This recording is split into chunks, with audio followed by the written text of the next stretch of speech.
Maing buntag sa tanan na natakaroon sa rebound and keep moving o makining mga subject na atong pagatunan. What about sin? What about grace? Grace for believers and unbelievers. Why rebound? The rebel within, understanding the sin nature, the area of weakness, nagyapon isa sa the plan of God, the area of strength, the sin nature has doctrines, the last pattern, standard of God is absolute, eternal relationship, owning the top circle, then temporal fellowship, the bottom circle. Does carnality shock you? Is your list complete? God's list of sins? Two distinct ministries of the Holy Spirit. Then rebound. Confess to God alone. Forgiveness by grace alone. The prodigal son. After confession, what? Then isolate your sins. Forget your sins and keep moving. Then self-judgment or divine discipline, rebound for spiritual advance, David, failure and recovery, David, the spiritual giant, David, the carnal giant, David's schemes, was it worth it? David's rebound, what a price to pay. And then the divine training program, then do not fail the grace of God. That's what it. Then ay glossary, then ay scripture index sa last. Maning mga subjects nga atong pag-pick up on sa rebound. Now, magini atong standard operating procedure. Before you begin your Bible study, if you are a believer in the Lord Jesus Christ, be sure you have named your sins privately to God, the Father. If we confess our known sins, He is faithful and righteous to forgive us our known sins and to cleanse us from all unknown or forgotten sins. That means unrighteousness. 1 John 1:9.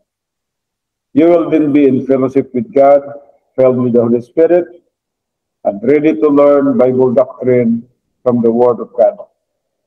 God is a Spirit, and those who worship Him must worship in the feeling of the Spirit and biblical truth. John 4:24.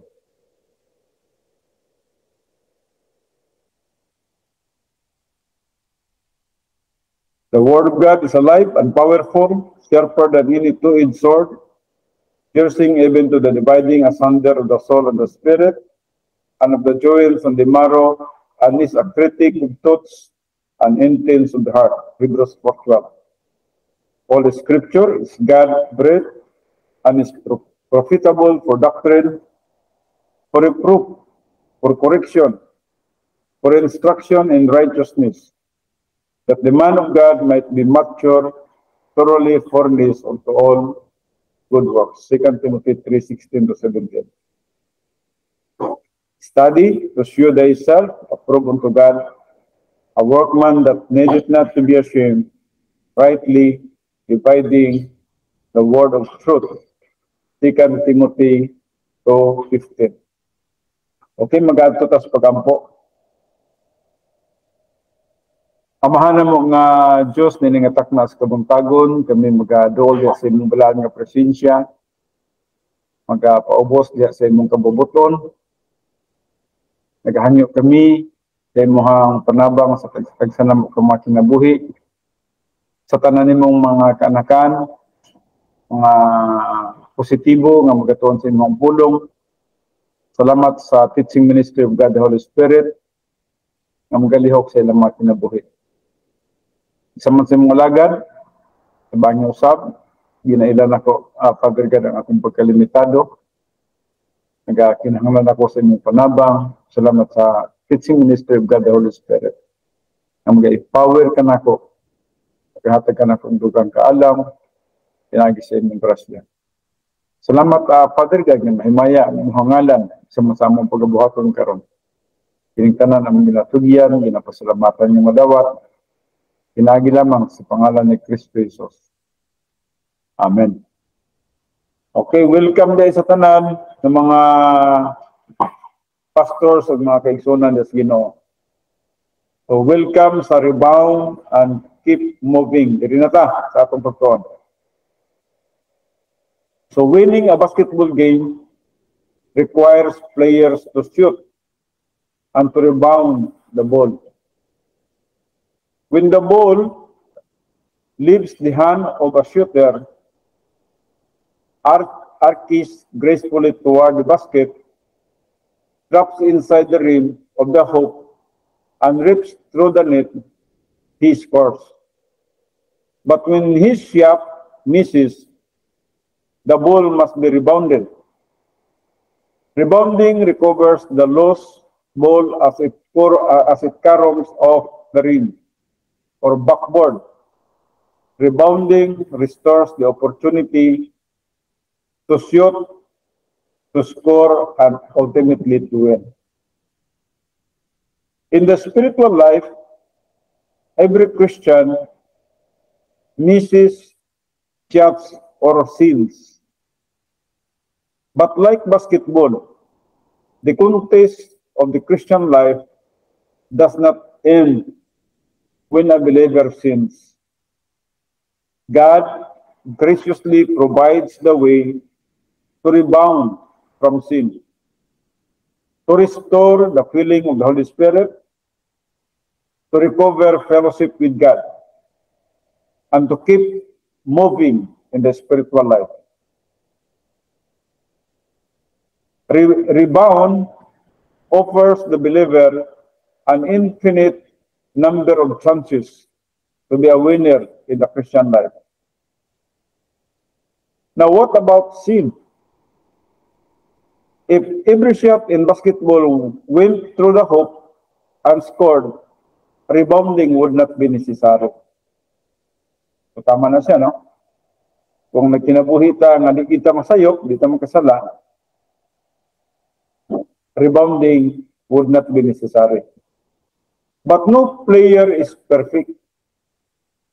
If Christians never sin, the rebound technique would not be necessary. But no Christian is perfect. We all sin. Pagwapo kining illustration, sige tawag na itong basketball. Bisa magkununsa ka maayo o hawag na player ka, masipiyat ka yun. Dili gito lang shot nimo, shot gyud. No?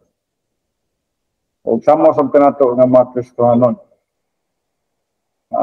Nagi panahon na masipiyat niya punta. Busa, kinahanglan nato ang rebound.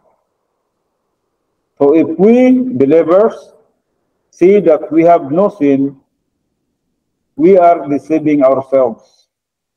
And the truth is not in us. 1 John 1:8. If we say that we have not sinned, we make him a liar, and his word is not in us.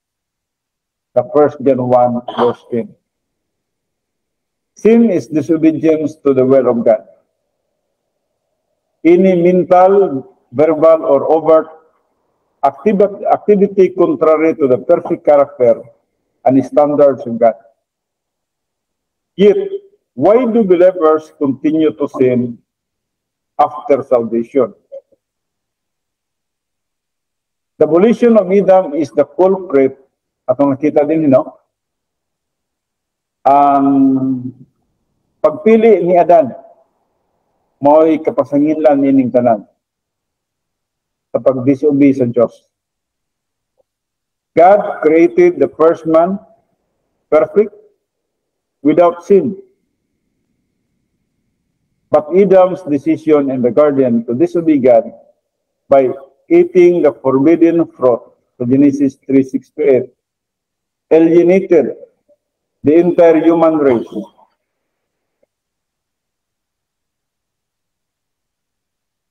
Alienated the entire human race from God. Genesis 3:2-3. So, morang to'y hinungdan, no? Tinagis pagsupak ni Adan o ni iba. Itang tanan, nawala sa mayo sa Diyos. Genesis 3:2-3, Romans 5:12, 1 Corinthians 15:22. The resulting spiritual death of Adam was passed to all men.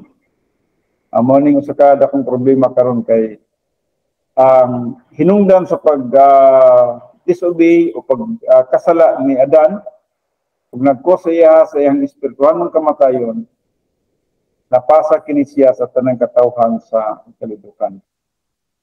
So sinful, imperfect mankind can have no relationship with perfect God. Kumunin hitabo sa tuwa, nahimo kita makasasala, dili hingpit, o busa, nawala ang atong pagkikigrelasyon kauban sa hingpit ng Diyos. The omniscience of God knew the free will of Adam would choose to sin. Yes, ang Diyos mangyalamon o mahibalo na siyang daan nga sa iyang paghatag ng kagawasan ni Adan, mupili sila sa pagkakasala.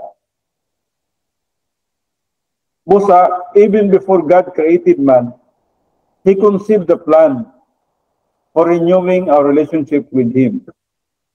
He would send His Son, Jesus Christ, to die on the cross as our perfect substitute. Jesus paid the penalty for every human sin, past, present, and future.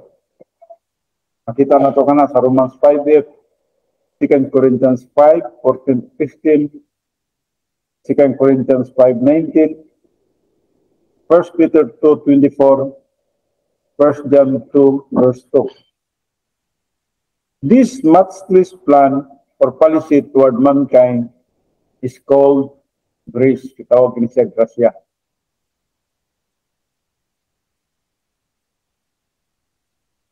So what about grace? God's solution for sin is established by His grace. Grace is all that God is free to do for each of us on the basis of the saving work of Jesus Christ on the cross.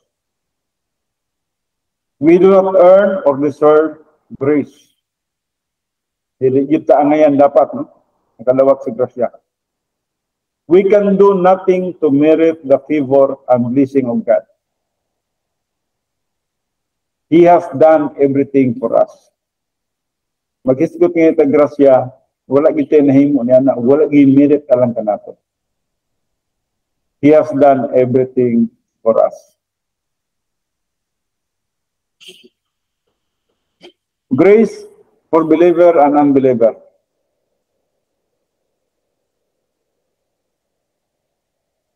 Sin separates the unbeliever from God. Since Jesus Christ resolved the sin problem on the cross, just one issue confronts the unbeliever. What do you think about Christ? The issue is resolved by one simple act of faith. Maning sa mga gitawag na to, sa dili pa kita magtotoo, hinungdo man nato nga ang sala, ang issue, sulbat na dito sa cross. The issue is resolved by one simple act of faith. Kada mo ta sa atong manuluwas, nan maluwas kita. Sa Acts 16:31b, believe in the Lord Jesus, and you shall be saved. And then sa Ephesians 2, verse 8 and 9, for by grace you have been saved through faith. That means believing in Christ. And that not of yourselves. It is the gift of God. Not as a result of works, that no one should boast. So when you believe in Jesus Christ, a non-meritorious act, God the Holy Spirit instantly enters you into a personal and eternal relationship with God the Father. You are saved by grace. Even though you are still a flawed human being,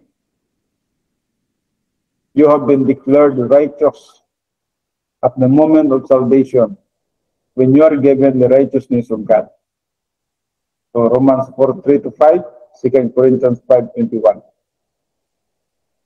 No matter how many sins you commit in your Christian life, your eternal relationship can never be broken because the immutable promise of God guarantees your transgressions will not be remembered. Even I, am the one who wipes out your transgressions for my own sake, and I will not remember your sins. Isaiah 43:25. Immediately after salvation, logistical grace extends from the justice of God to you, who possesses His righteousness. In military life, logistics, the supplying of troops and equipment, play a vital role. But in the Christian life, logistics play an even more dramatic and pivotal role. You are alive today because of logistical grace. God supplies your every need, and as part of your logistical grace, the rebound technique cleanses your life of personal sins, praying you to advance spiritually. Why rebound? If the sin problem was resolved at the cross, why is sin still an issue? If all sins are already paid for, why must you rebound? Sa nagkatungutaran anong ikinahanglan ba nato ang rebound? Kung ang sala, nasulbad naman lang dito sa cross. Now, to be forgiven, sins were not forgiven at the cross. Na hinumduman na to kana siya mga kaisunan. Ang sala, wala ni siya mapasaylo dito sa cross. Ang sala, gibayaran lang dito sa cross. Lahi ang pagbayad, lahi ang pagpasaylo.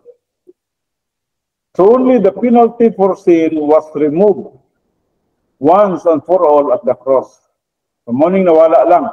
Ang penalty for sins was removed once and for all at the cross. So Christ's substitutionary death accomplished redemption but not forgiveness.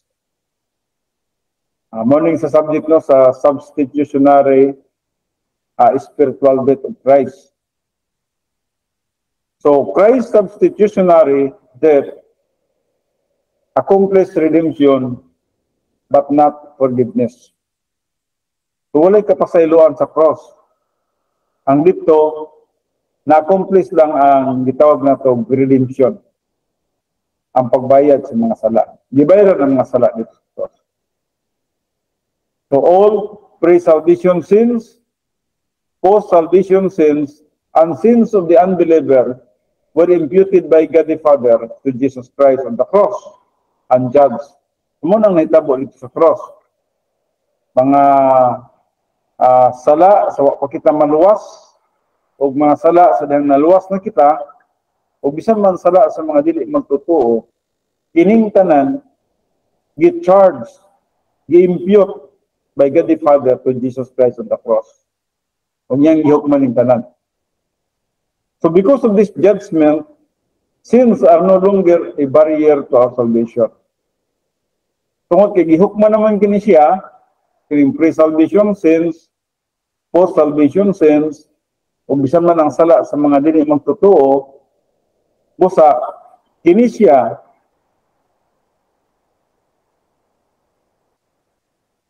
no longer a barrier to our salvation.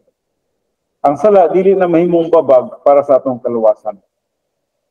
Redemption from the slave market of sin made the way of salvation and forgiveness open to anyone who expresses faith alone in Christ alone. So, muna lang na itong responsibility. Pagtuo lamang kang Kristo Jesus lamang. Muna na itong responsibility. Kung ang grasya, ang kaluwasan, maato na. The expression of non-meritorious faith. O niya? The expression of non-meritorious faith is the moment of forgiveness for all pre-salvation sins of the believer. Now, what about forgiveness for the sins believers commit after salvation? Pagkapungupanan na asab kini, no? What about forgiveness for the sins believers commit after salvation? Ano po na itong dapat masabtan? Repercussions of post-salvation, personal sins in the life of a believer must be confronted. When a believer sins, he initially loses fellowship with God and the filling of the Holy Spirit, the empowerment for the Christian life. So, morning, usa ka bantayanan na to. Kaya bisan magtutuo na ta, kadiyang magkasala kita, automatic din na mawala ang atong fellowship with God o ang pagkapuno sa balang Espiritu Santo. Mawala ang tao gahom sa atong Kristiyano na pagkinabuhi. So no member of the Trinity can fellowship with a believer having unconfessed sin in his life. Ang three members of the Trinity, the Godhead, the Father, the Son, and the Holy Spirit, wala gyud panahon nga diin makig-fellowship sa usa ka magtotoo nga dunay unconfessed sin sa iyang kinabuhi. So dapat limpyo kita siya ng tubangan. Kaya mo ginang kinaya sa Diyos. Pagkabalaan at pagkalimpyo. So rebound, citing or naming our known sins to God the Father is the only means compatible with grace for receiving divine forgiveness from post-salvation sins, for restoring fellowship with God, for recovering the filling of the Holy Spirit, and resuming the spiritual life. Maulang yun ay pamagi. Kinahanglan yun, gamito na to ang doktrina sa rebound. Isite atong panganlan, atong sala, nito sa Diyos nga mahal. Maulamang ka na ang buktong pagi, nga kita mahibalik diha sa grasya sa Diyos. O nanapoy madawat na itong na divine forgiveness ikan sa atong post-salvation sins. And then ma-restore ang atong fellowship with God, and then maka-recover na sa kita sa ato ang filling of the Holy Spirit. O maka-resume na sa kita sa atong spiritual life, sa atong spiritual ng pagkinabuhi. There is no other option. Wala gilaing pamagi nga diin kita mahibalik diha sa pagpakig-fellowship o pagkapuno sa balang Espiritu. Walang kitang rebound. There is no other option. Rebound is the biblical mandate, our access to intimacy,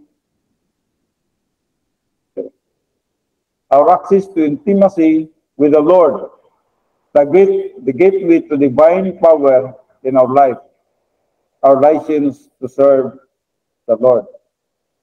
Huwag na ito ang dapat na masabtan. Now, the rebel within. For that which I am doing, I do not understand. For I am not practicing what I would like to do, but I am doing the very thing I hate. Romans 7:15. Kiningiingon ni Apostol Pablo na ay rebellion sa sunod siyang kinabuhi. Ang butang nga gusto niyang pagabuhaton, dili niya mabuhat. Mabuhat mo niya mga butang na dili niya gusto. So now, no longer am I the one doing it, but sin, that means nature, sin nature, which indwells me, sa Romans 7:17. Iyan yung gina-emphasize ni Apostol Pablo nga dili tungod ni niya, but tungod sa iyang sin nature nga nagapuyo sa sulod niya. So grabe yung struggle, no? Sa sulod sa atong kinabuhi na sin nature.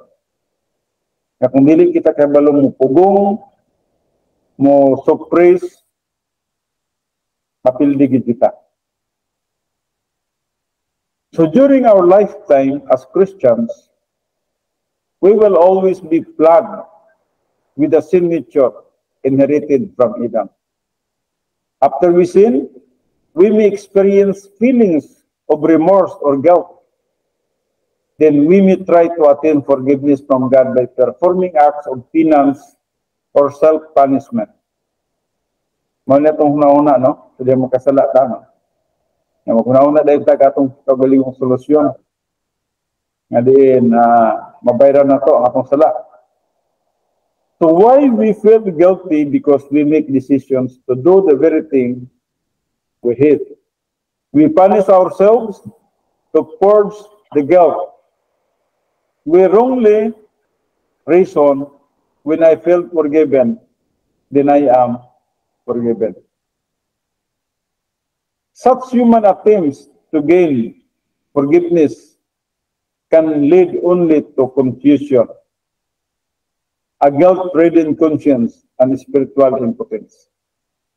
Say, mo na itong panguna-una, no? Natay mga attempt nga makabaton kita o kapasayloan pinagi sa lahi nga pamaagi.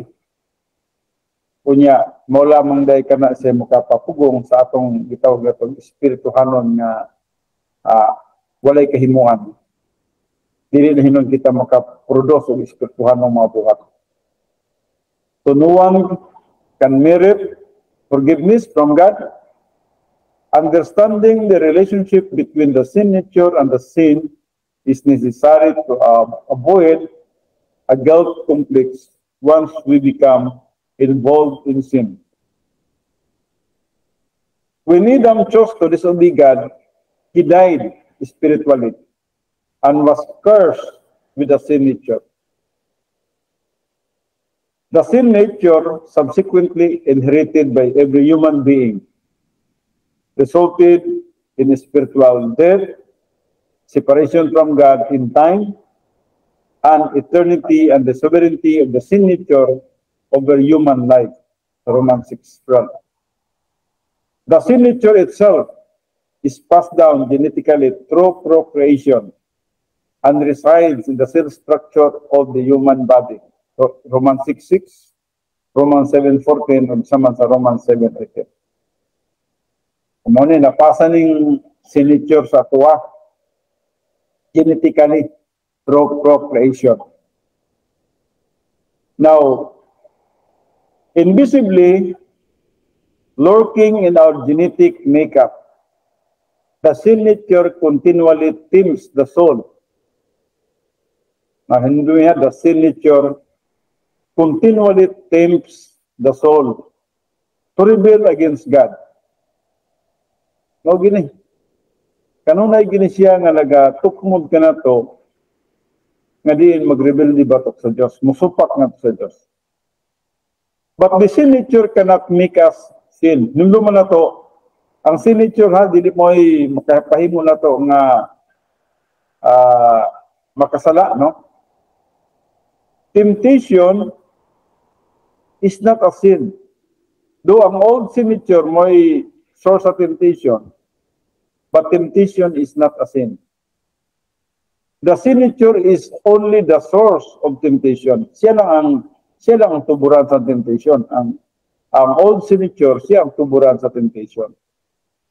But our volition is the source of personal sin. Ang ato yung pagpili. Kaya pwede man tang tintalon niya, di ta mo pili. Pwede man nga doon ay temptation, niya di ta mo pili. So our volition is the source of personal sin. Kita din ang mipili niyan. Kung mupili ta, makasala kita. So only when we choose to succumb to this inner tempter do we sin. Our choice makes us responsible for all our sins. So ang ato ni siyang kuan, ang atong pagpili, ang atong volition, our choice, no? Padayon kita. With the exceptions of Jesus Christ. Now, anong gihisgutan diri with the exceptions of Jesus Christ? Anong walay labot si Jesus Christ, no? Every person born into the human race possesses a sin nature, except Jesus Christ. Si Jesus Christ lang ang walay sin nature sa 1 Peter 2:22 bisa man sa Romans 3:23. Now, kung sang kitabuan nga wa man maapil si Jesus Christ, tungod kay si Jesus Christ, wala siya binhi gikan sa amahan. Nanamkon si Maria nga diin ato nakita din ha lalang sa balaang espiritu. So ang pagpanamkon ni Maria dili pinagi sa binhi sa lalaki, kundi lalang sa balaang espiritu. Ug busa kay lalang man sa balaang espiritu ato nakita din ha dili mapanunod ni Jesus Christ ang gitawag natong sin nature. Kaya ang sin nature genetically man siya through procreation. So salvation does not eradicate this inherent corrupter of mankind. Sa dihang naluwas kita, walang mawala ang atong gitawag old sin nature, no? But does give us access to the only way to resolve the repercussions of sin in our lives. So no believer will ever be sinless or perfect in this life. Basig maghunahuna mo nga adunay mga magtotoo nga perfect na gyud siya o hingpit na siya, no? Dili ka na siya mahitabo. Tungod kay anapa ka na to ang old sin nature. Magkasala pa tayo every now and then. Apon salamat na lang sa grasya sa Diyos nga naay 1 John 1:9. The Apostle John concisely states the sin problem. The believer who denies his sins personally is guilty of self-deception, guilty of ignorance of divine truth, or guilty of calling God a liar, which is blasphemy in 1 John 1:8 and 1 John 1:10. During his lifetime, the believer continually struggles with sin. Di kita pwede magpahero-hero. Kay grabe kabuhi pa nga tong old sin nature. Nagalihok pa sa atong kinabuhi. Masuppress lang siya sa dihang kita empowered by the Holy Spirit. Sa dihang kita limpios tubangan sa Diyos. But God has not left us defenseless against the incessant onslaught of the temptation of the sin nature and our propensity to sin. So, wala tagibiyaan sa Diyos nga defenseless, no? Bisan man sa nagapadayon nga pagtintal sa atong sin nature. Ang Diyos naghahatag na itong pagi nga din kita magkalintawas ngayon. So, ani ata dire sa gitawag na itong illustration, no? Kaya ma-dakura kayo, kadali aking ipon para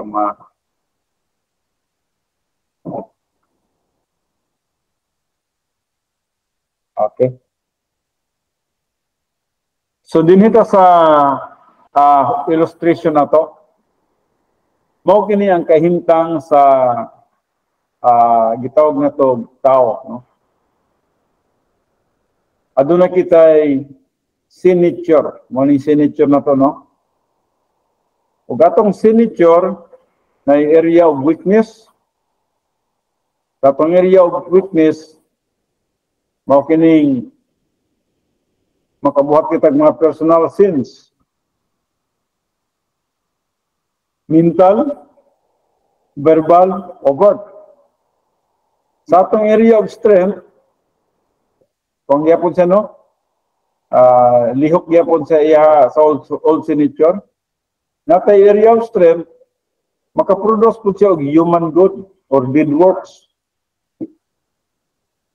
Pwede siya nga maayo tanawon sa tao ang atong buhat, pero dili maayo sa tubangan sa Diyos.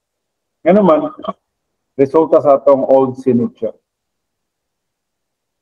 So ang atong old sin nature, wala gid siya maiproduce nga madawat sa tubangan sa Diyos. Either sa iyang area of weakness or sa iyang area of strength. Wala siya maibuhat.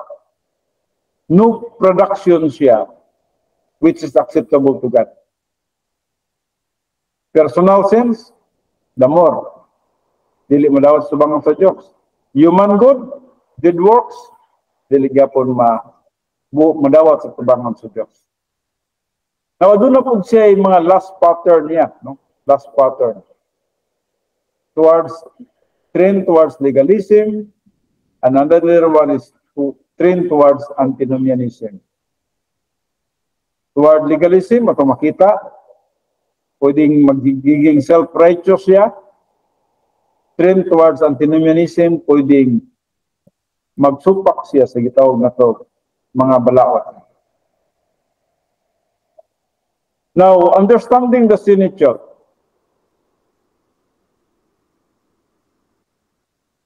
To recognize sin in our lives, we must understand how the sin nature seeks to influence and gain control of our souls.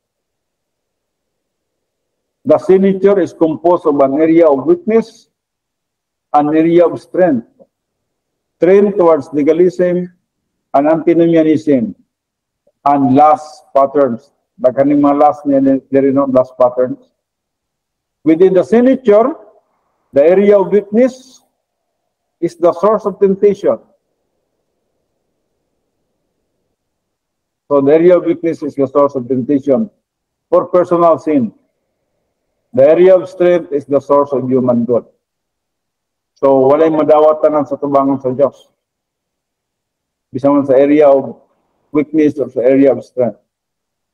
The area of weakness attempts to commit personal sins in three categories. The first is mental attitude sins, including pride, envy, jealousy, bitterness, hatred, vindictiveness, implacability, guilt feelings, fear, worry, anxiety, self-pity. Makita natin kung siya sa Proverbs 8:13.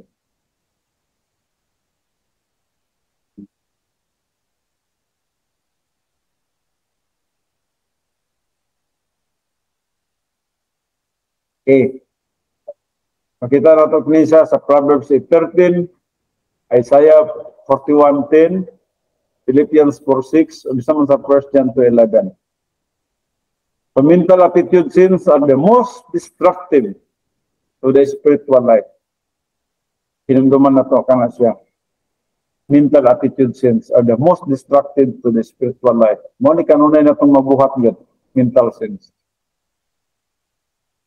In fact, kung nakasabot unta kita sa grasya, dapat malimitahan natin yung mental sins, no?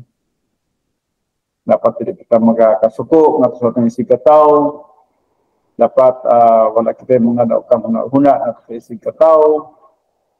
Pero atong kita, batayanan ito sa mental attitude sins, no? They can quickly initiate a cluster of sins which develop into chain sinning. Dili magsugod sa mental attitude sins. So sins of the tongue form the second category of personal sins. These sins develop from mental attitude sins and include maligning, judging, bullying, gossiping, criticizing, lying. Now, sugod din siya sa mental sin. Ang dinahimong sin of the tongue.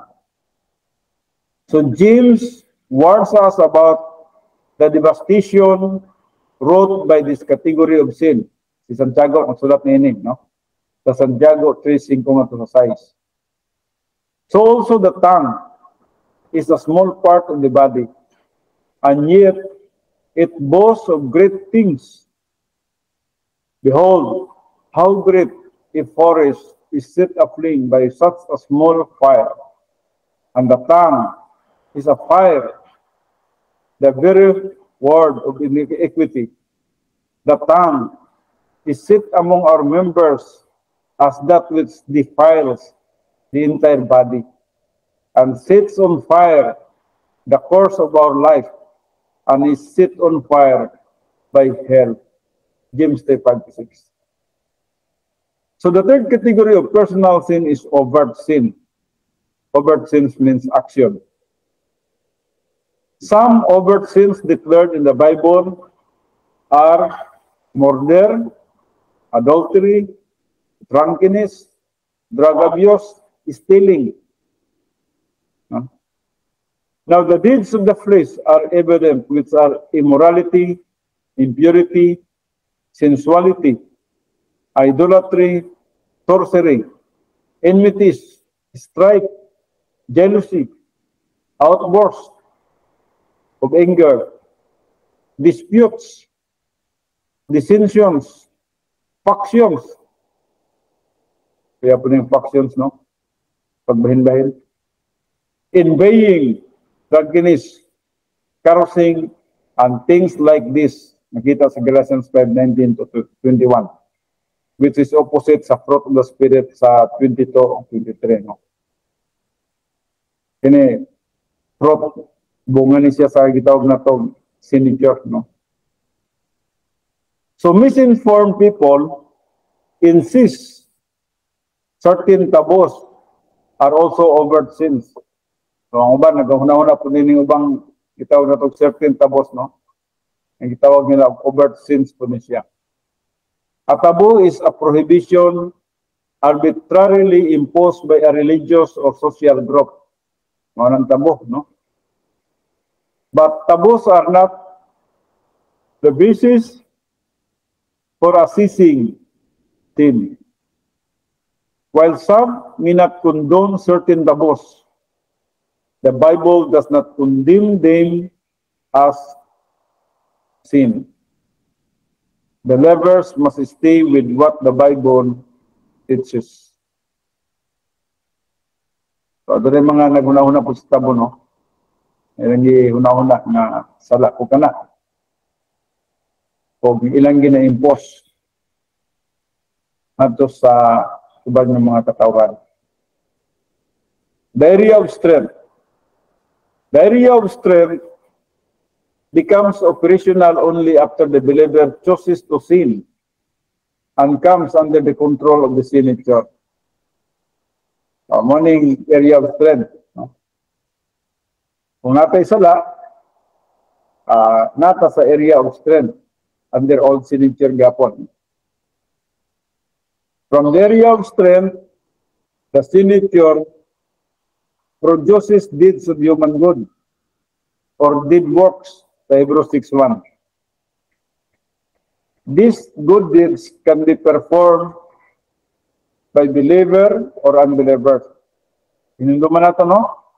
Nga ang good deeds or human good or deed works, pwede siyang mabuhat sa mga magtotoo o bisa man sa mga dili magtotoo. Kaya bunga man ka na siya sa old signature. Kung ato na may old signature ang dili magtotoo, ang magtotoo sa old signature. Mawala siya ang old signature, ha? Mawala lang ang old signature sa diyang mamatay siya o sa diyang ato na rapture of the church. The results may be the same in human terms. Human good, including philanthropy, charity, and altruism, can be beneficial to mankind.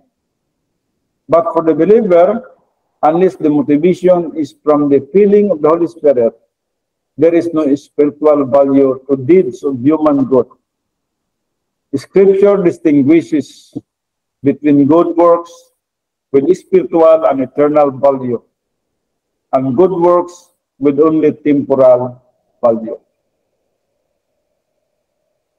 Now, If any man, that means believer, builds upon the foundation, that means Jesus Christ, with gold, silver, precious stones, that means divine gold. Sa imong pagpangalagan, no? Or wood, he, and straw, that means human gold.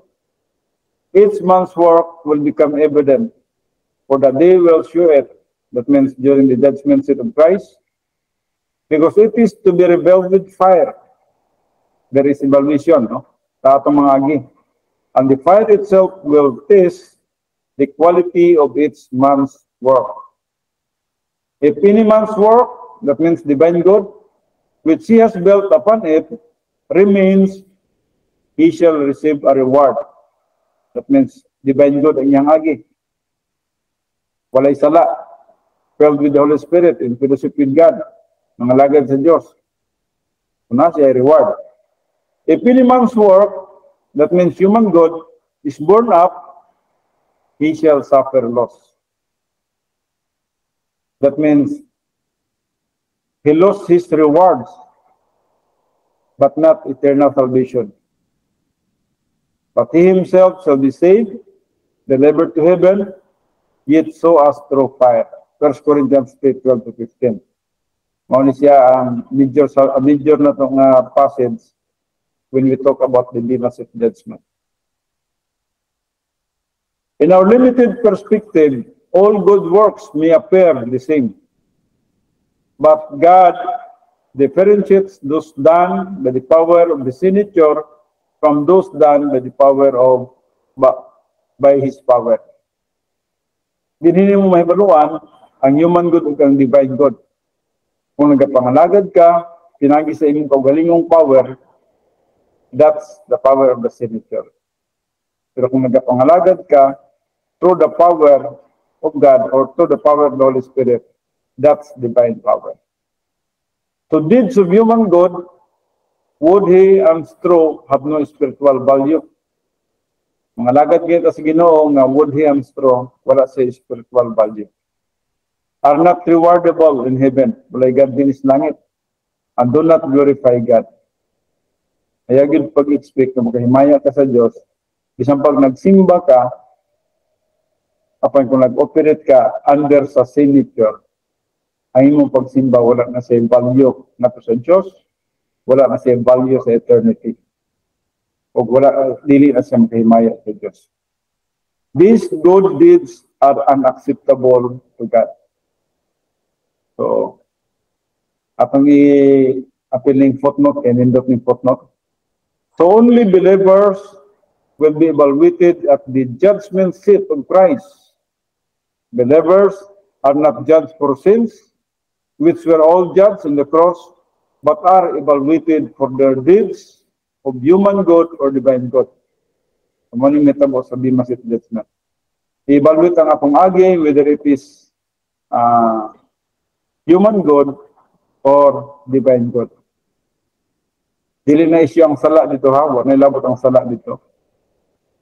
Kung dili, ang pag-isgutan dito ang human good or divine good.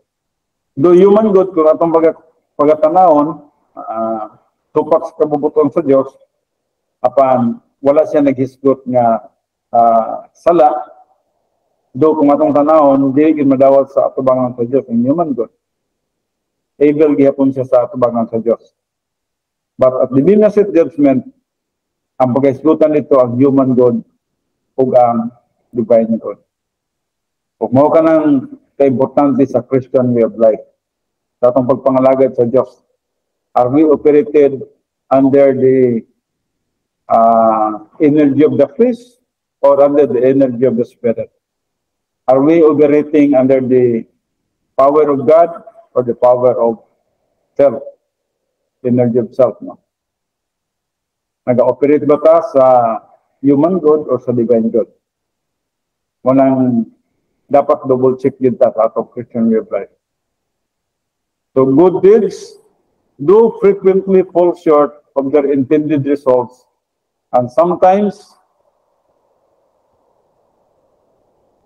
contribute to evil.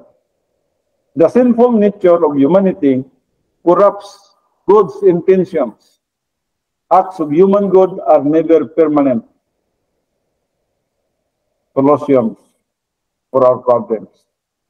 In this imperfect world, only acts of divine good, produced in the power of God, the Holy Spirit, provide permanent solutions and affect spiritual momentum. So nindot no, mga kaigsunan, dapat nasabtan yun nato kini siya kay mo kini siya ang basihanan sa genuine Christian way of life. Genuine Christian life. So nito pag-identify sa atong kaugalingon na espirituhanon ba o carnal bata o kalibutanon bata. The signature has two trains. Nasa duha ka trains pod, no? One trend of the signature is toward legalism.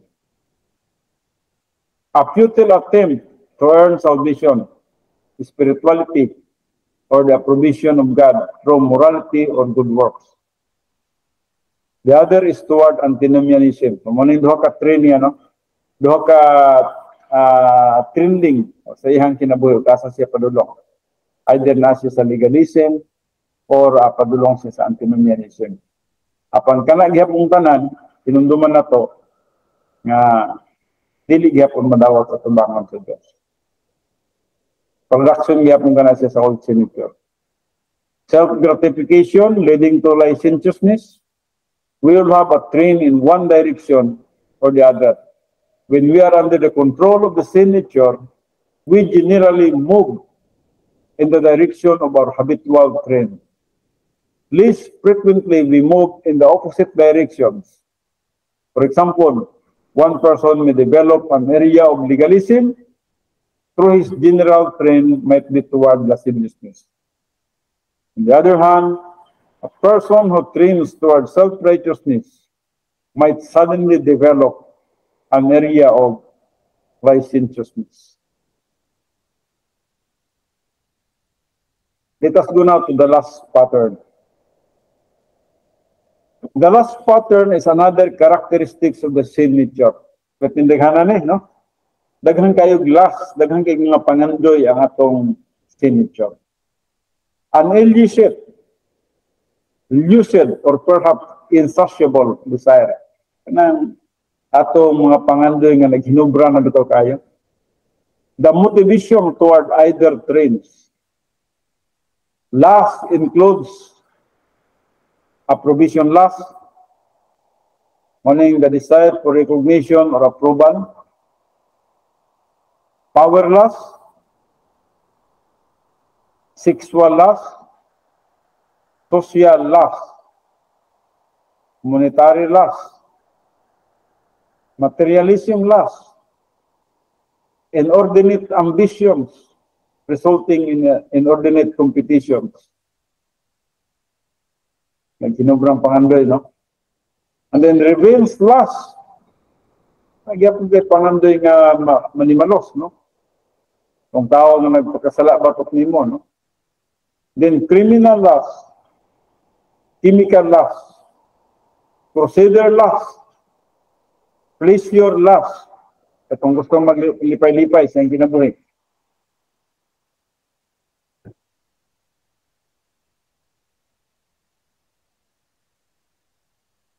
Satisfying the desire of lust does not bring the lasting happiness which is bestowed only by God.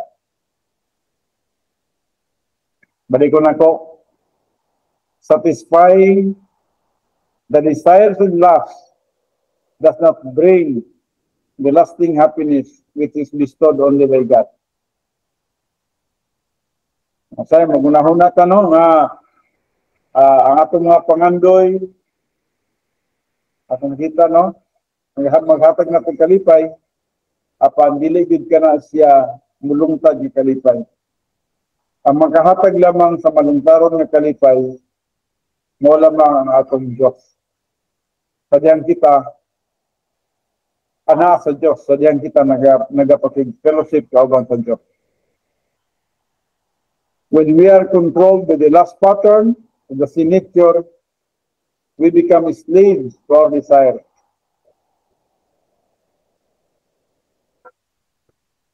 Pamanit sa kaproblema, no? Kung kita gani gikontrola, kung kita gani gi-influensyahan sa atong mga last pattern, kadali sa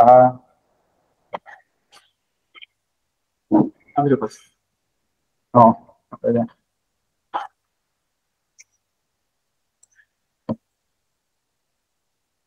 So when we are controlled by the last pattern of the sin nature, we become slaves to our desires. Kuyaw kaya, no? Kung mauli po na kita sa atong mga pangandoy, ang atong na mga pangandoy may nagguyod ka na to, nagbira ka na to, tungod kay nasubraan kita sa atong mga last pattern. So, sumala pa sa Roma City 14, ang may tabo niya na divorce from reality. Mawala kita ngadto sa kamatuoran. So never judge people because their weaknesses are not your weaknesses. Matthew 7:1-5. Kinahanglan dito maghukom, no? Kaya ang ilang weaknesses, hindi man na atong weaknesses. Even mature Christians can be desperately sinful. Yes, pwede kaya pag makasala. Minsan man ang mga hamtong ng mga magtotoo, pwede kaya po sila makasala. At times, you may be strong where they are weak. An indispensable principle for relationships with other believers is to allow them to live their own life as unto the Lord. So, mga ginay dapat na itong imbutang sa itong isip. Kinsa man itong mga magtotoo nga nakasala, di lang kita maghinok manay. No? Kinahanglan, ibutang na ito sa itong isip na ang Diyos magahukom ra sa tag-satag sa nato sa kinabuhi. Gatong pagatugutan ang usa ka magtotoo na magkinabuhi siya sa iyang kaugalingong pagkinabuhi as unto the Lord. O nga dili siya dapat maghukom sa usa. Everyone must handle their own sins in privacy before the Lord.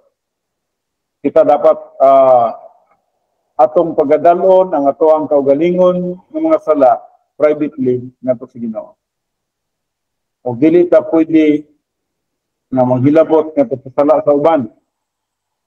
Sila mo adunay katungod nga na sa pagdala sa ilang sala ngadto sa Ginoo. Okay, break sa ta. Before kita muani sa the standard of God is absolute. Gapo ni, no? The standard of God is absolute. Ang standard sa Diyos is 100% righteous ginasya. O kung kabubuton sa Diyos atong kinabuhi, na magkinabuhi kita nga limpyo in fellowship with God, filled with the Holy Spirit, magproduce kita o divine God sa matagaron natin nga. Okay? So, the standard of God is absolute. Hinumduman ginato mga kaigsonan, no? Nga mao gid ni ang basihanan sa Dios. Ang standard gid sa Dios sa atong mga kinabuhi mao gid siya. O kay siya hingpit man gud siya o perfect siya, mao po na iyang standard nga ni kanato.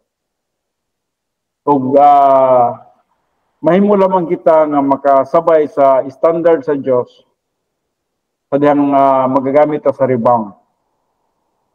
Paggamit na to sa rebound technique, mahimo kitang limpyo sa tubangan sa Dios. Mahimo kitang experiential sanctified, filled with the Holy Spirit. Tumo ka na ang pamaging mahimo na usab kita nga nakapasar sa standard sa Dios. Sa langit, sigurado naman tang makapasar dito, kay gitagaan naman tag positional righteousness, 100% nga pagkamatarong.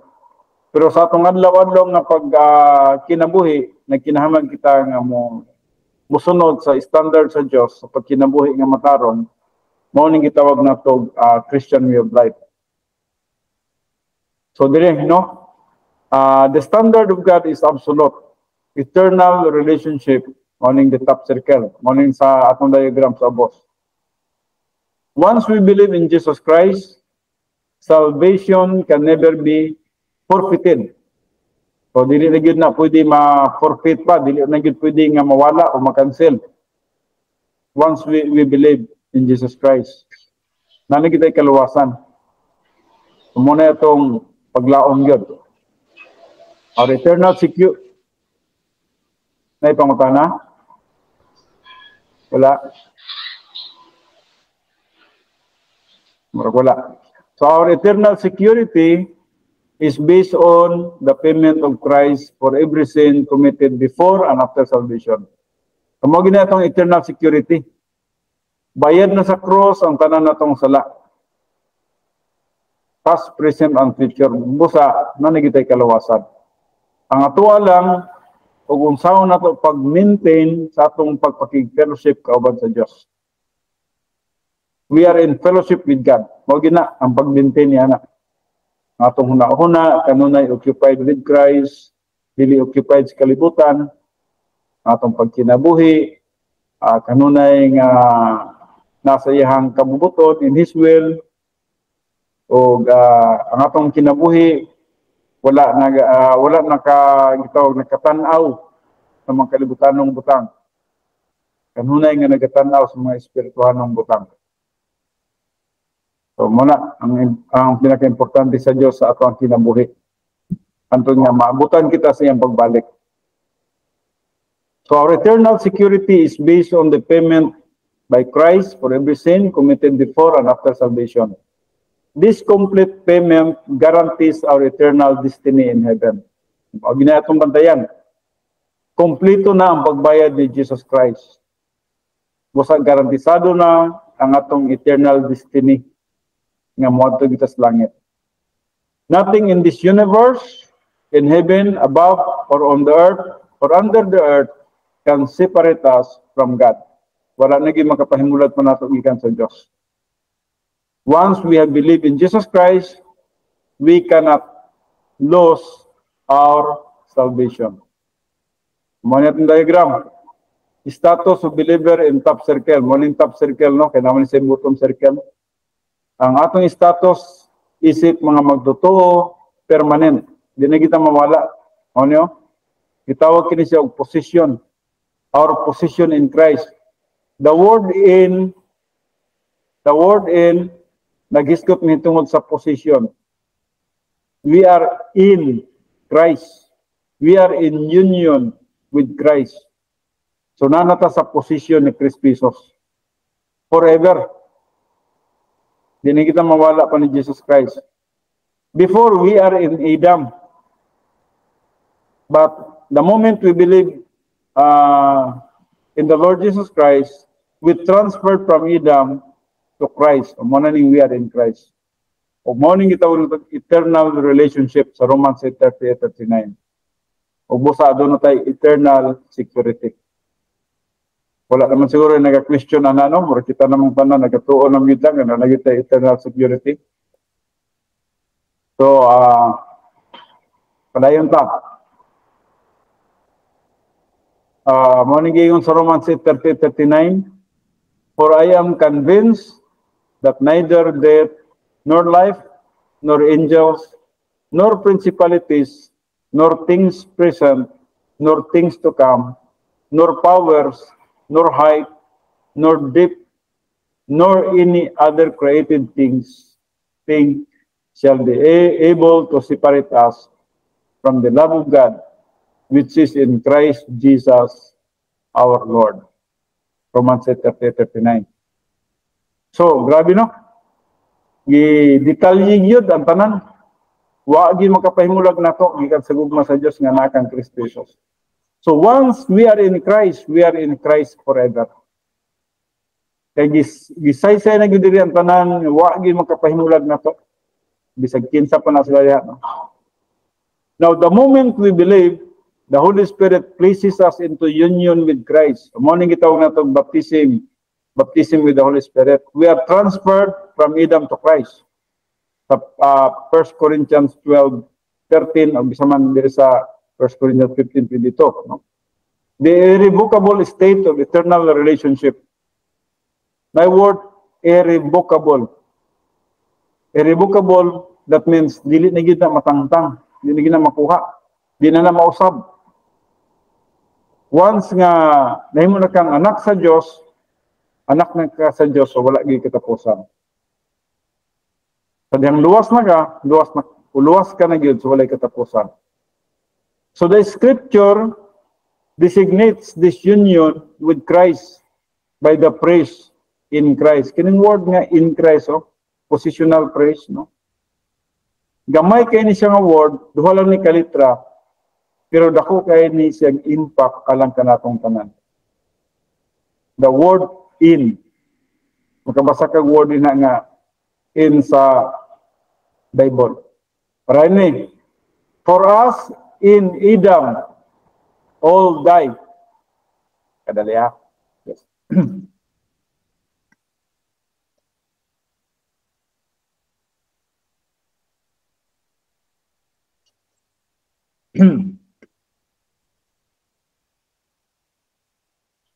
Para nini.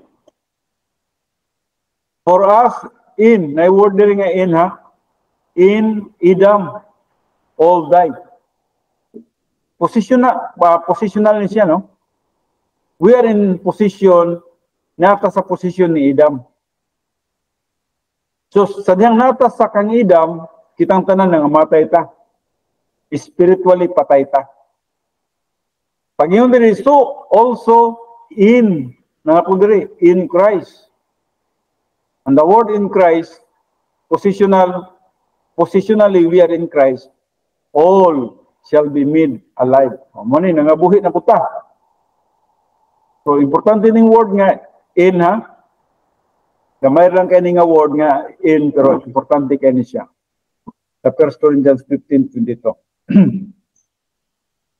Now, because God did everything to secure this union. I-secure niya ning atong pakig iusa diha kang Kristo Jesus.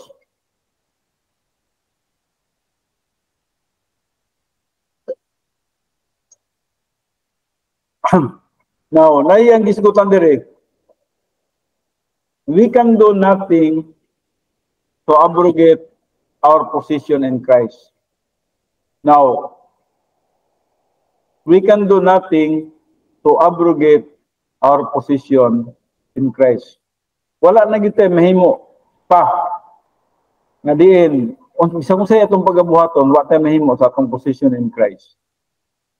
Bisan pag moingon na ka i-deny na nimo sa Christ, dili na siya maka-abrogate sa atong position in Christ. Dili na mausab ang panglantaw ni Kristo Jesus sa imong kinabuhi katong takna nga mituo kaniya. Kung bisan man sa unahan sa imong kinabuhi, mingon na ka nga di na kumutuo ni Kristo Jesus. Dili na gyud mawala tong panahon nga diin mituo ka kang Kristo Jesus o nga gibutang ka ngadto kaniya. You are in Christ. We cannot be removed from the top circle of eternal relationship. So mo no? Dili na ka pwedeng ma-remove panini. When you are in union with Christ, you are in union with Christ forever. Di na ka ma-remove diri.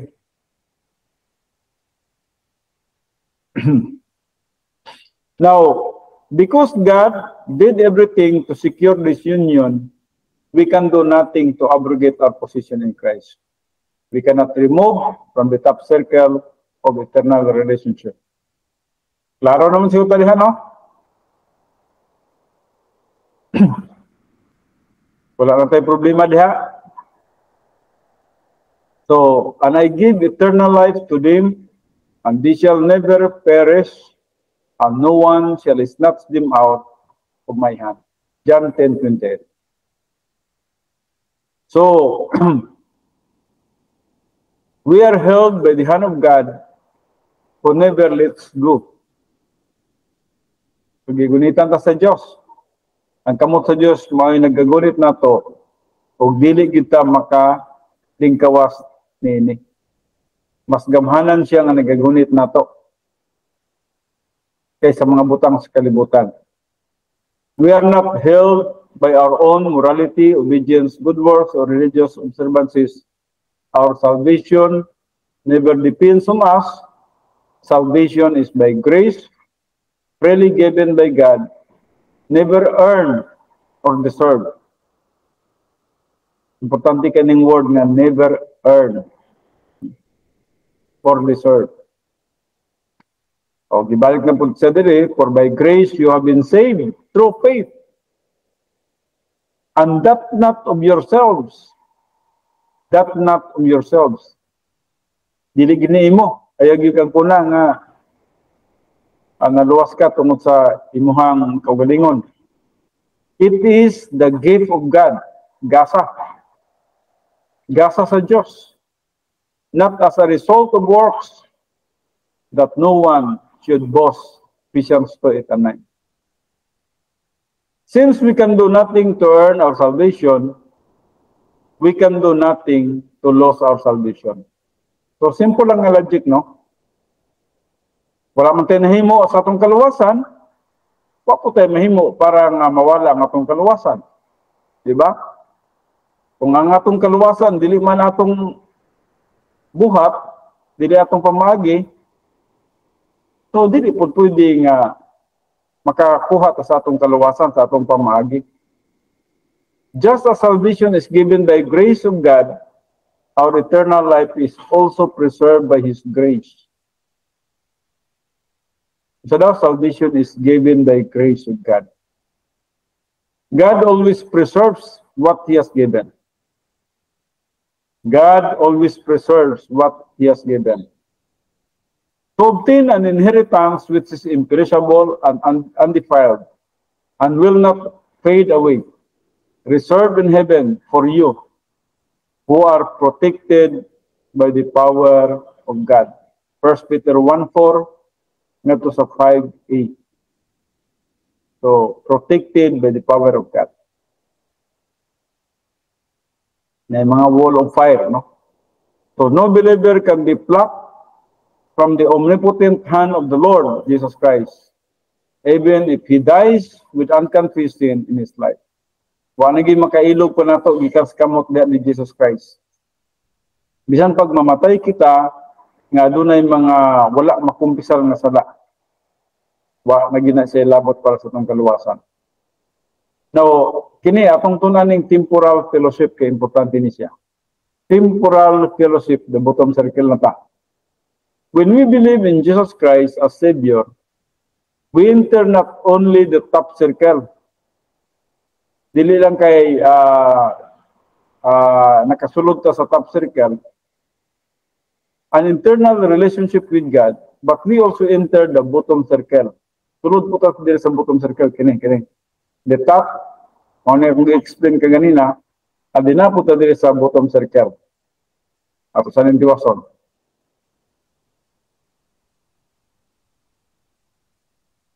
So, fellowship with God provides the means to live the Christian life and grow spiritually.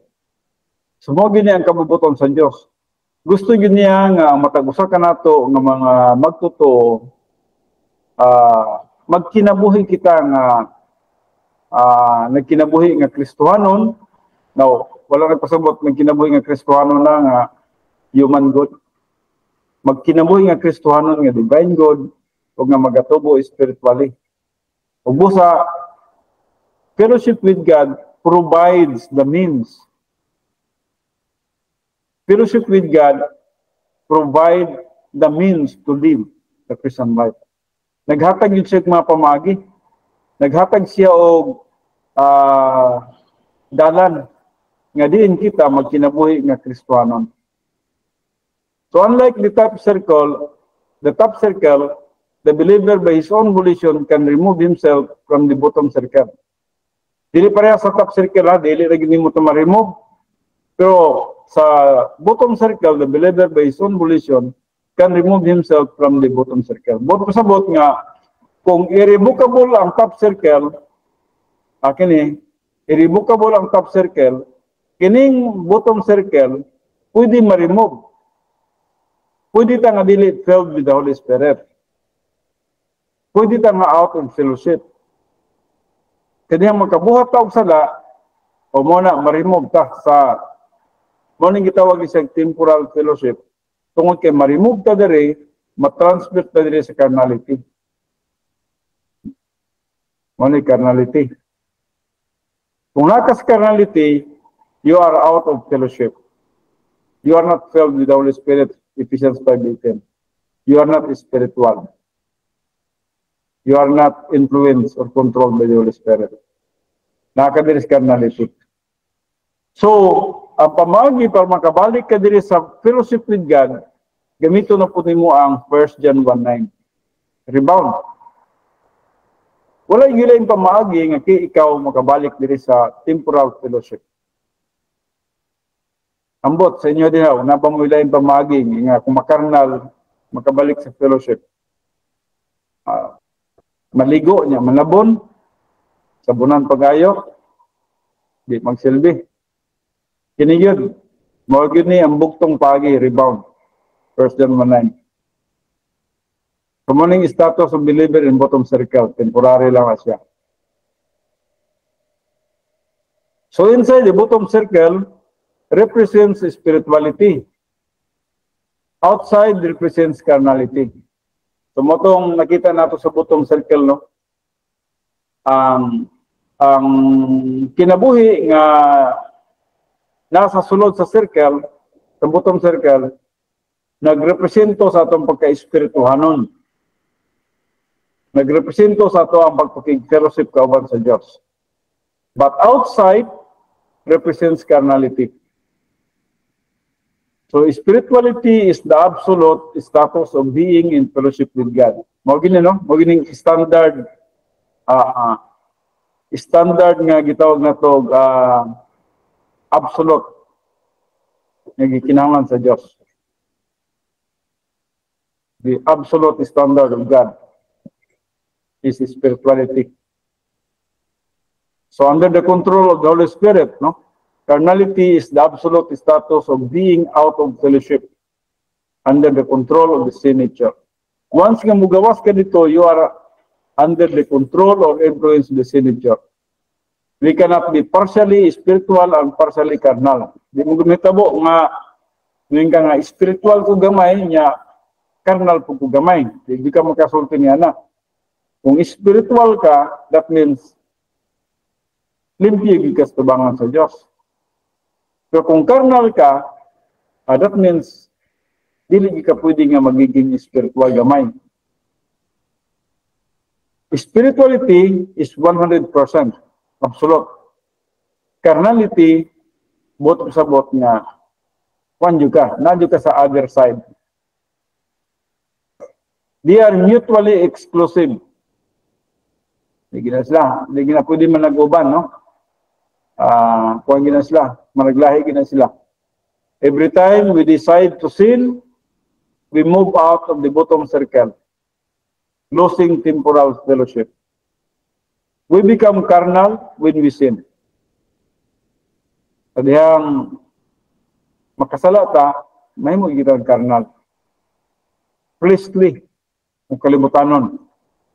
So we become spiritual when we rebound. So muna po nang pamagi, mo itong importante gitang 1 John 1:9. Gracias sa Diyos gitang 1 John 1:9. By acknowledging our sins to God, the Father will return to the bottom circle. As in basketball, we recover the ability to score and to win by rebounding. Pareha po sa basketball. Kadang nag-rebound ta, makuha na itong bola, umisyot na ito, masyat, naka-recover ta. Kadang nagkasala ta, na-out of fellowship ta, kadang nag-rebound ta, nakabalik na punta sa fellowship with God o makapangalagan na po sa bita sa Diyos. So in the spiritual life, we return to the bottom circle of temporal fellowship by rebounding.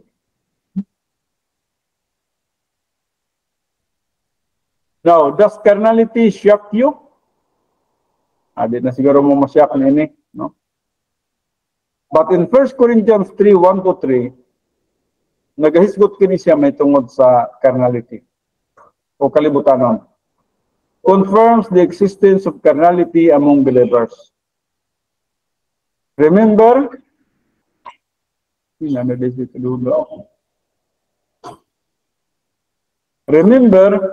the most wonderful people in the world are Christians. But some Christians can be despicable. How can this be? Carnality is the problem.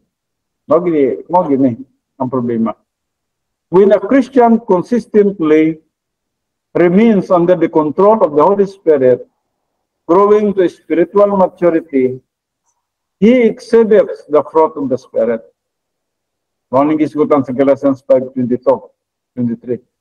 But the fruit of the Spirit is love, joy, peace, patience, kindness, goodness, faithfulness, gentleness, self-control.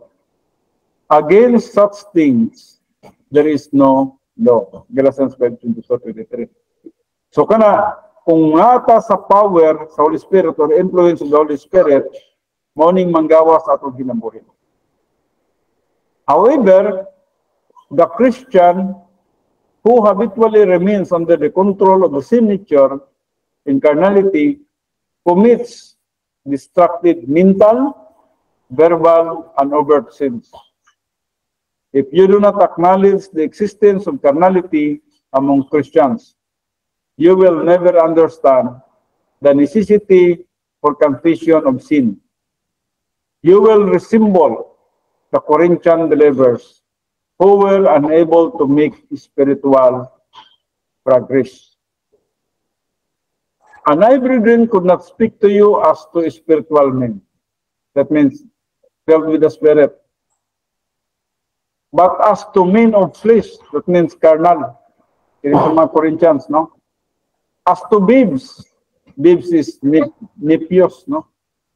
Nepios. As to babes in Christ, but 1 Corinthians 3:1. Okay, sa maka-answer nining nepios, o saan siya? Isa maka-answer nini sa nominative o accusative. Ito may mo answer. That Wala? is Plural. accusative babes in Christ. Ang iyang declining is IOS. Accusative yan. Tama ba, Pastor? Nasi Pastor Jom mo. Pastor, accusative, no? Was the ending yan eh. Tiwala na to, no? Pag IOS, ang ending niya is mabutang siya sa accusative. Tama. Pag ending siya is lang, itawag siya nominative. Tama. So kini kay ending IOS man siya. Accusative. Pag nang logos, nominative na siya kay OS lang. Pero na logos nga butangag ma-change na po siya, no? So, bantayan ninyo ni kining iOS, kining normal lang, OS lang, kining unsa pa nang uban din na, no? Mga bantayanan. And then, mailan po nimo na siya, ang pag-ilap po nimo sa either first person, second person, or third person, no? Pinagigya po sa iyahang declining, no? Sa ending ng mga letters, no? So these Corinthians are believers. Brethren refers to anyone who accepts Jesus Christ as Savior and is born into the family of God. Now, sa John 1:12, although Paul reprimands them, katarian, nakuga akong tunlan.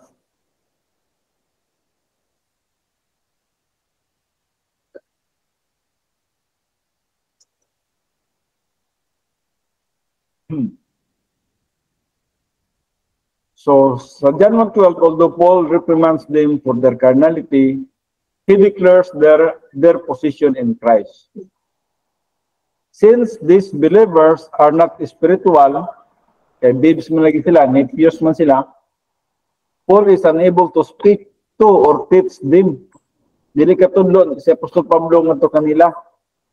Kaya ang mga gitawag na to espirituhanong butang matudlo lamang sa mga espirituhanong pagi.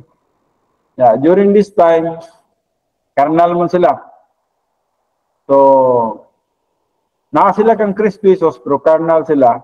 So, dili sila makasabot sa mga espirituhanong butang. So, if they had been filled with the Spirit, they would have been able to learn and grow from the doctrine Paul taught. Unfortunately, they are not spiritual and consequently could not advance beyond the very basic doctrine they have learned.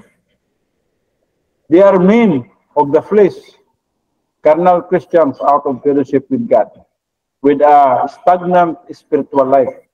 Muna, stagnant, no? Kalisod po niya ng Kristiyano ng stagnant ang akong spiritual life, no?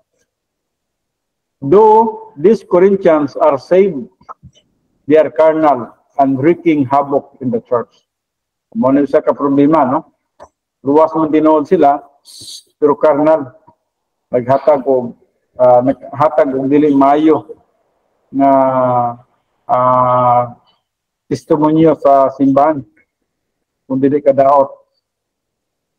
If you have ever observed a carnal believer and asked, how can he be a Christian? You have based your judgment on superficial appearances. Kung imong pagkatanawon siya, mura mo question ka, Kristiyano, baguna, no? Kaya, ang imong una nga, dili man dapat maunay behavior sa mga Kristiyano. Pero, ang iyang gibuhat, atong tanawon, murag dili Kristiyano, pero Kristiyano ba siya, no?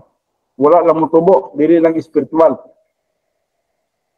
Kaya ang Diyos, sumala pa sa 1 Samuel 16:7b, for God sees not as man sees. For man looks at the outward appearance, but the Lord looks at the heart. Ang itanaw sa Ginoo ang atong kasing-kasing. So overt behavior is not the issue in salvation. Balik ko na to, kining overt behavior, kining ako imong kinaiya nga makita sa gawas, dili mo yung issues kaluwasan. The only issue in salvation is faith alone in Christ alone. Ephesians 2:8-9. As you mature, however, you will discover the Bible does not make a distinction between carnality and spirituality. Paul virtually insults the Corinthians by calling them babes. Ito sa babes, nepios. The Greek noun, nepios, does not refer here to a newborn. Kining nepios diri, wala na siya nag-refer as katong newborn physically, no? Naghisgot siya sa bot sa usa ka magtutuo nga wala motubo ngadto sa pagkahamtong ug sama gyapon siya sa usa ka bata. But is used pejoratively as a sign of contempt for the ignorant or untrained believer. Paul reminded they are ignorant of the Christian life. So ignorant, no? Because their growth is stunted by carnality. So rebound is the first doctrine a new believer must learn to progress in spirituality. Shortly after salvation, a new believer will sin and lose fellowship with God. Unless the filling of the Holy Spirit is recovered, he will not advance in the Christian life. Doctrine cannot be learned or applied in his life. Such was the situation in Corinth. Ug maning iyang giingon sa verse 2 ni Apostol Pablo sa 1 Corinthians chapter 3. I give you milk. That means basic doctrine. I give you milk to drink. Not solid food. Dili pa advanced doctrine. Basic doctrine pa lang kinahanglan. Not solid food. Not advanced doctrine. For you were not yet able to receive it. So now, for you were not able to receive it. Kung sa may dili nila kaya pa nga modawat ang advanced doctrine, di pa nila kaya. Kung sa pagkikinahanglan nila, basic doctrine. Kung sa man ang basic doctrine, milk pa ilang ikinahanglan. Mga pagtulunan pa nga din atong gitanaw din ha nga pangbata. So indeed, even now, you are not yet able. So 1 Corinthians 3:2. Bisan man karon, you are not yet able. So doon ay mga magtutuo sa atong panahon karon nga dili pa gyud sila able. Dili pa nila kaya ang advanced doctrine. Kinahanglan sila sa basic doctrine pa nila. Milk pa ilang kinahanglan. So like Paul, the responsibility of the pastor teacher, so kini importante kayo no? The responsibility of the pastor teacher is to provide spiritual nourishment. Amo na gining responsibility nato mga pastors, no? Kung kita gituwa na to nga ang atong gasa is pastor teacher, ato gining responsibility. Madin kining mga bata pa, mga babes pa or nephews, tuluan gyud nato sila sa basic doctrine, and then hinahinay nato sila kahig o bira diri sa advanced doctrine para nga moabot gyud sila sa maturity. So, muna spiritual nourishment. But Paul could only give the milk, basic doctrine, instead of the solid food of advanced doctrine. Carnality impaired their ability to learn and apply even the most basic truths of the Word of God. So, ang sayang gigamit, carnality impaired, no? Makadaot yun, no? Ang carnality, makadaot sa ilang, imbis makakatuon na sila sa pag-apply sa ibang mga kamatuoran o makapugong, no? Ito sa ilang pagtubo. Apan tungod lagi sa ilang carnality, mapugnan hinoon, no? So is your list complete? Asa na ba ta? Alanganin na ang atong time di ay, aduna nabili na to nga 3 minutes, diri kita magsugod sa gabi, karong gabi, at least naman na to ang 15 pages. Nakita sa 15 pages, is your list complete, no? Basta doon na may mga pangutana or dugang pa nga kasayuran sa uban na itong mga klase, no? Mas na pong makahisto-histo ta ginagmay. So, diri lang sa tataman sa itong pagtuon, at may padayon kining is your list complete kanyang gabi. So, mag-aampo sa ta, and then pagkahuman nini, basig na mo yung mga pangutana, kung nasa itong subject, mas pwedeng mayo, pero kung wala, bisan mo sa ito ang seminary, no? Pwede mo makahisgot-hisgot. Especially sa Greek. But mag-pray sa ta. Amahan na mo nga Diyos, salamat yun sa panahon nga gihatag ng hikanamo, dakong opportunity, privilege, na din kami nakasimba kanimo sa Espiritu sa kamatuoran. We worship you in spirit because when we are filled with the Holy Spirit, we can worship you in spirit. And we worship you in truth because we study your word, which is truth. Father God, salamat sa inyong grasya, sa inyong hugmok, sa inyong kayo. Kabangi kami, o bani kami, bisang sa uban na mo mga buluhaton na ining adlaw.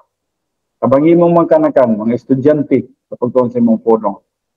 Kini ang mga ginatugyan, ginapasalamatan ng madawat, pinagi lamang sa pangalan ni Kristo Jesus. Amen.